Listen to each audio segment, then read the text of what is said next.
Tahun 8787, angin dingin berhembus kencang di wilayah selatan Inggris. Langit kelabu seolah menjadi saksi bahwa nasib sebuah kerajaan kini berada di ujung tanduk. Di tengah ketidakpastian itu, berdirilah seorang raja yang nyaris kehilangan segalanya, Alfred the Great. Selama 7 tahun ia memerintah kerajaan Wessex, namun satu persatu wilayah Inggris jatuh ke tangan bangsa Viking. Kini, hanya Wessex yang tersisa sebagai benteng terakhir bangsa Anglo-Saxon. Dan bahkan benteng terakhir itu hampir runtuh. Semuanya dimulai ketika pemimpin Viking yang licik dan ambisius, Guthrum, melancarkan serangan mendadak di Chippenham. Tanpa peringatan, tanpa ampun. Alfred tidak punya pilihan, ia melarikan diri. Seorang raja, kini menjadi bulonan di tanahnya sendiri. Namun kisah ini bukan tentang kekalahan, ini adalah kisah tentang kebangkitan.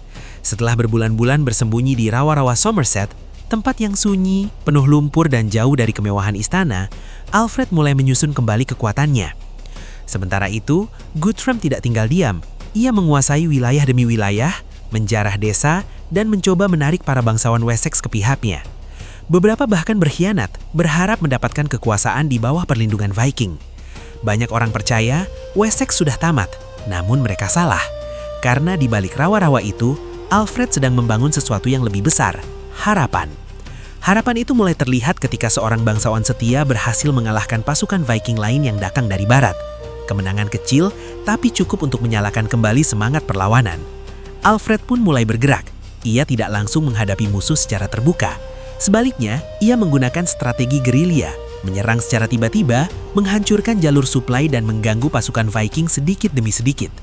Setiap serangan membawa pesan yang sama, raja masih hidup. Dan perlahan, rakyat mulai kembali percaya.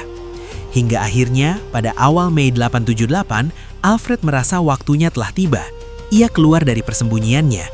Dengan pasukan yang terus bertambah dari Somerset, Wiltshire, dan Hampshire, ia memanggil semua pria yang mampu mengangkat senjata untuk berkumpul. Tempat berkumpul itu bukan sembarang tempat, Egbert Stone, monumen yang dibangun untuk menghormati kakeknya. Sebuah simbol bahwa ia bukan hanya seorang raja, tapi pewaris takdir. Saat para prajurit melihat Alfred kembali, mereka menyambutnya seperti seseorang yang bangkit dari kematian. Semangat mereka menyala kembali. Kini, mereka siap bertempur. Di sisi lain, Guthrum juga bersiap. Ia tahu, pertempuran berikutnya bukan sekedar pertempuran biasa. Ini adalah penentuan, siapa yang akan menguasai Wessex.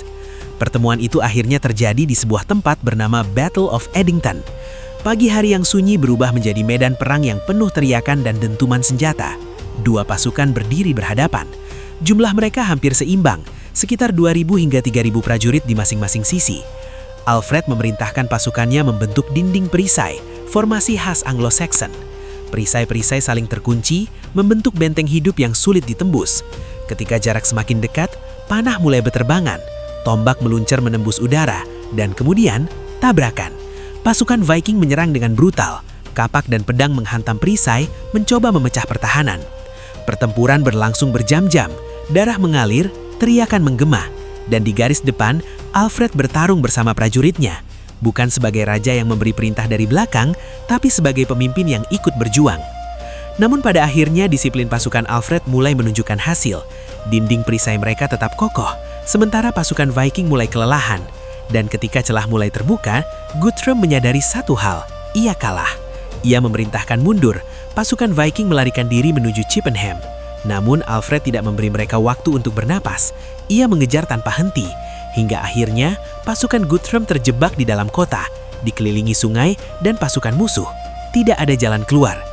Alfred tidak langsung menyerang, ia memilih menunggu, memutus suplai makanan, membiarkan waktu menjadi senjatanya. 2 minggu berlalu, dan akhirnya Guthrum menyerah.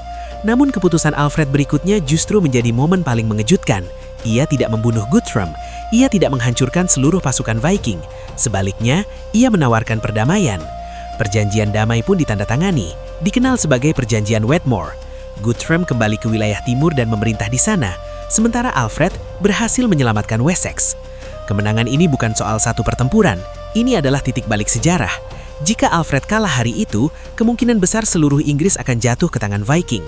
Namun karena keberanian, strategi dan keteguhan hatinya, ia tidak hanya mempertahankan kerajaannya, ia membuka jalan bagi masa depan Inggris. Dari seorang raja yang melarikan diri ke rawa-rawa, menjadi pemimpin yang menyelamatkan bangsanya. Inilah kisah tentang bagaimana harapan bisa bangkit dari kehancuran dan bagaimana satu pertempuran bisa mengubah sejarah selamanya.